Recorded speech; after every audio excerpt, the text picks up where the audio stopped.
হারামখোরের plate ভর্তি ইফতার খাওয়া আর কাঁচা পায়খানা খাওয়া দুটোর ভিতরে কোনো পার্থক্য নেই। কি খাওয়া বললুম? হ্যাঁ, খেয়েছেন কোনোদিন? সুদখোরের মাল, ঘুষখোরের মাল যেটা খাচ্ছেন, ঝেড়ে লওয়া টাকা, লটারি খোরের টাকা, ওই বন্ধন গ্রুপের টাকা যা খাচ্ছেন, ও কাঁচা পায়খানার থেকে আরও নিকৃষ্ট জিনিস খেয়েছেন। টেস্ট আছে না নাই? কাল ভর্তি করে খাচ্ছে, ইফতার করে বেরিয়ে বলছে শাহনাজ ভাই আজকে ইফতার দেশ সুপার, একদম ইফতার। এই যে ছেঁড়া কোম্পানি, এইখানে এসে বসো, সব ছেঁড়া কোম্পানি, দেখেছো তো? সব ছেঁড়া। এ কোম্পানি আলাদা সম্পূর্ণ। ওই ছেঁড়া কোম্পানি মাঝখানটায় চল যাও, একজন ওটো, ও যন্ত্র আলাদা যন্ত্র, সব এক জায়গায় রাখা যাবে না বাপ, সব বোনাস করে ফেলবে একদম। যে অসুবিধা হচ্ছে না তো বাপ? এইভাবে চলবে তো? হ্যাঁ ভাইরা, মা, নজনেরা, যুবকেরা, ছেলেরা, বাচ্চারা, আজ থেকে 30 বছর পিছনে চলে যাও। 30 বছর আগে আমার মুরব্বীরা রোজা রেখেছিলেন, আলো চাল, শুকনো চাল হাতে দিয়ে ইফতার করেছে, মুখে দিয়ে পানি খেয়ে আল্লাহ ওই রোজাকে কবুল করেছে। সারাদিন সারা মাস রোজা রাখার পরে অন্তরটা আল্লাহর ভয়ে ভীত হয়ে থাকতো। মাহে রমজানের শেষে ঈদ যখন হতো, ঈদের নামাজ পড়তে গিয়ে মুসলমানদের এই রোজাদারদের চেহারাগুলো দেখলে বোঝা যেত সারা মাসেরা যেন সত্যি আল্লাহর ইবাদতে কাটিয়ে দিয়েছে। কিন্তু এখনকার রোজাদারগুলো ঈদের নামাজ আদায় করতে যায়, সারা মাস রোজা রাখার পরেও যেন তাদের চেহারাগুলো দেখলে সন্দেহ হয় সারা মাসও রোজা রেখেছে কিনা। কথা বলছেন না কেন? কেন বলেন দিন? ওই মাল, মাল ঢোকাচ্ছে ভেতরে, ও আর শরীর কমে হারা। কথা বলছেন না কেন? বলে শাহনাজ ভাই বিরাট উল্টো পাল্টা বলে। ভাই কি ওয়াজ করবো তোরাই ঠিক কর না, কি ওয়াজ করবো? আর ভাইজান না, ভালো ওয়াজ করুন, এর থেকে আর ভালো ওয়াজ নেই। মানুষকে হালাল আর হারাম, জায়েজ না জায়েজ, চলবে চলবে না, এই ওয়াজ আল্লাহ নিজে করতে বলেছে, নিজেও করেছে। একবার জোরে বলুন, এইটাই হচ্ছে ওয়াজ। এর থেকে ভালো আর ওয়াজ আর নেই। ও নজনেরা, যুবকেরা, ছেলেরা, বাচ্চারা, পর্দারা, সিনেমা ও বোনেরা, তাই মসজিদে ইফতার দেওয়ার লিস্ট যে টাঙায়, কমিটির দায়বদ্ধ, এটা কমিটিকে করতে হবে। বড় বড় স্কেচ পেন দিয়ে লিখে দেন, আপনারা যারা ইফতার দিতে ইচ্ছুক, আপনাদের কাছে আবেদন রইল, হালাল মাল থেকে, অর্থ থেকে, খাবার থেকে যদি ইফতার দিতে পারেন তাহলে ইফতারের নাম নথিভুক্ত করুন। কথা বুঝতে পেরেছেন তো? আর যদি এটা না লেখেন, ওই কমিটি শুদ্ধ জাহান্নামে যাবে। রোজদারগুলো তো খাই হয়েছে কাদের ওসিলায়? এই কমিটিদের ওসিলায়। লাইফের এই প্রথম শোনা হচ্ছে এরকম, তাই না? উপায় নেই, নইলে কবর খারাপ হয়ে যাবে এসব কথা না বললে। মৌলী সাহেবগিরি জম্মের মতো বের করে দেবে। আপনারা আমাদের মহাব্বাত করে, নজরানা দিয়ে, ভালোবেসে, খাবার দিয়ে এখানে ডেকেছেন কেন? ভালো রাস্তাটা পাওয়ার জন্য। কি দিয়েছি আমরা? শুধু কাহিনীর পর কাহিনী।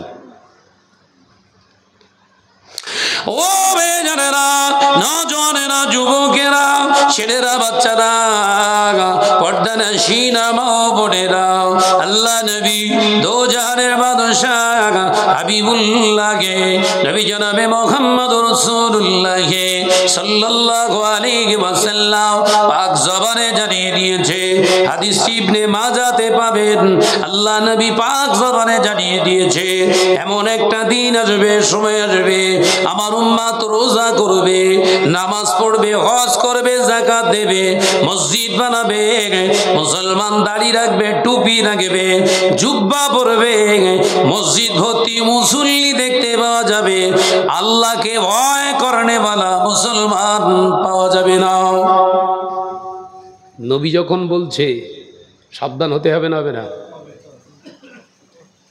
এই হাদিসের আমি বিশ্লেষণ করছি একটু পরে, এটা শেষ করলেই আগে। ভাইরা আমার নওজওয়ানেরা, হযরতে আবু হুরায়রা রাদিয়াল্লাহু তাআলা আনহু আওয়াজ দিয়ে দিয়ে বলছে, মান ক্বালা লা ইলাহা ইল্লাল্লাহু দাখালাল জান্নাহ। একবার কলেমা পড়ে নাও। হযরতে ওমর ছুটে আসলে হযরতে আবু হুরায়রা হাতটাকে পাকড়াও করলেন। এই ভাই আবু হুরায়রা, এই মাজাল তুমি কোত্থেকে পেলে? রাসূলুল্লাহর পাক জবানের কথাকে মানুষের কাছে বিকৃত কেন করছো? মানুষকে পথভ্রষ্ট কেন করছো? হযরতে আবু হুরায়রা ভয় খেয়ে গিয়েছে, কারণ ওমর এমনই একজন মুসলমান। ওমরকে দেখে ইবলিস পালায়। ওমর যে রাস্তা দিয়ে আসে 40 দিন আসে না। ওই ওমরের মুখের উপরে যদি আমি কথা বলি, এক আষাঢ়ে হয়তো মেরে দেবে। চুপ হয়ে গেছে। ওমরের সামনে মুখ খুলবে কে? ভয়ে জড়সড় হয়ে গেছে। হযরতে আবু হুরায়রা হাতটাকে ধরে টানতে টানতে রাসূলুল্লাহ দরবারে নিয়ে এলে, আসসালামু আলাইকা ইয়া রাসূলুল্লাহ হাবিবাল্লাহ, হুজুর একজন আসামিকে ধরে এনেছি, বিচার করুন। দেখেছে করছে কলেমার প্রচার, আর ওমর ফারুক বলছে আসামি। আলোচনা বুঝতে পারতেছেন তো নাকি? একই দরবারের মানুষ তো। তাহলে উচিত ছিল কি, ভাই তুই প্রচার করতে যাচ্ছিস, তাহলে চল তোর সঙ্গে আমি একটু যাই। কিন্তু পুরো উল্টো, প্রচার করতে যাচ্ছে, হাত ধরে টেনে এনে আবার রাসূলের দরবারে এনে বলছে, হুজুর আসামি ধরে এনেছি, বিচার করেন। ভাইরা আমার নওজওয়ানেরা, হযরতে ওমর ইবনে খাত্তাব রাদিয়াল্লাহু তাআলা আনহু যখন আসামির কথা বললে, আল্লাহ নবী ফিরে তাকিয়ে সালামের জবাব দিলে। ফিরে চেয়ে দেখলেন অন্য কেউ নয়, এই মাত্র যে সাহাবীটা আমার নালায়েন শরীফ দুটো নিয়ে গেলেন, তা কি ওমর পাকড়াও করে এনেছে। একটু আগে যে ছেলেটা গেল তাকেই তো ধরে এনেছে। আল্লাহ নবী প্রশ্ন করলেন, ও আমার আবু হুরায়রা, কি অপরাধ করেছো বাবা? কি এমন অপরাধ করেছো বাবা? চুরি করলে না মিথ্যা কথা বললে না ডাকাতি করলে না কি করলে বলো? তোমার ভাই ওমর তোমাকে ধরে এনেছে কেন? হযরতে আবু হুরায়রা এতক্ষণ ভয়ে কথা বলতে পারে না, কিন্তু রাসূলুল্লাহ যখন বললেন, হযরতে আবু হুরায়রা জানো জানটা ধরের ভিতরে ফিরে পেলে। হুজুর আমার ঝরঝর করে কাঁদতে কাঁদতে বললেন, হুজুর আমি যে আপনাকে বলবো, চেয়ে দেখেন হযরতে ভাই ওমর আমাকে ধরে রেখে দিয়েছে। আল্লাহ নবী একবার আওয়াজ তুলে বলেছিলেন, ও আমার ওমর, ও আমার ওমর, মুস্তানের সামনে, নেতার সামনে কি নেতাগিরি চলে? এতটুকু বলার সাথে সাথে হযরতে ওমর হাতখানা সঙ্গে সঙ্গে ছেড়ে দিলেন। জোরে বলেন, ইশারায় কাফি। নবী কি বলছে? নেতার সামনে নেতাগিরি চলে ওমর, তার মানে আমি হলাম তো সৈয়দুল মুরসালিন, আমি তো হলাম তোমার নেতা, ইমাম, সমস্ত নবী আলাইহিস সালামের আমি ইমাম, আমার সামনে মোস্তানি চলবে? সাথে সাথে হাত ছেড়ে দিলেন। একবার জোরে বলুন। এটাই হলো ইসলামের আদব, যেটা আজকের মুসলিম সমাজে নেই। আর না থাকার কারণ সেই ওয়াজ নেই। ভাইরা মা, নজনেরা, যুবকেরা, ছেলেরা, বাচ্চারা, আমার নবী সাহাবীকে রাসূলুল্লাহ প্রশ্ন করলেন, কি অপরাধ তুমি করেছো বলো? হযরতে আবী হুরায়রা বলেছিলেন, ইয়া রাসূলুল্লাহ, হাবিবাল্লাহ, অপরাধ হলো আমার মান ক্বালা লা ইলাহা ইল্লাল্লাহ দাখালাল জান্নাহ, এটাই হলো আমার অপরাধ। কি বলছে? আপনার জবান থেকে যে কথাটা শুনেছি ওই কথাটাই বলেছি, ওটাই বলছে ওমর অপরাধ। এবার হুজুর আপনি বলেন আমার অপরাধটা কি? এই পাক জবানের কথা তো আপনার। হ্যাঁ, বলছে হুজুর এইটা বলাও অপরাধ। এবার ওমরকে জিজ্ঞাসা করেন আপনার অপরাধ কি? হ্যাঁ, ব্যালকনিওয়ালারা সব নিচে নামো, কোম্পানি সব চলে এসো, ভিতরে এসো। হ্যাঁ, এই কোম্পানিগুলোকে তোলো, সব গা হাত পা টিপে টিপে তোলো, অনেক ঘুমিয়েছে, তোল। এই নিচে নিচে নিচে করছি, নিচে আয়। ওই দেখ সব এলাকার টপ র্যাঙ্কের মোস্তান, বুঝতে পেরেছেন?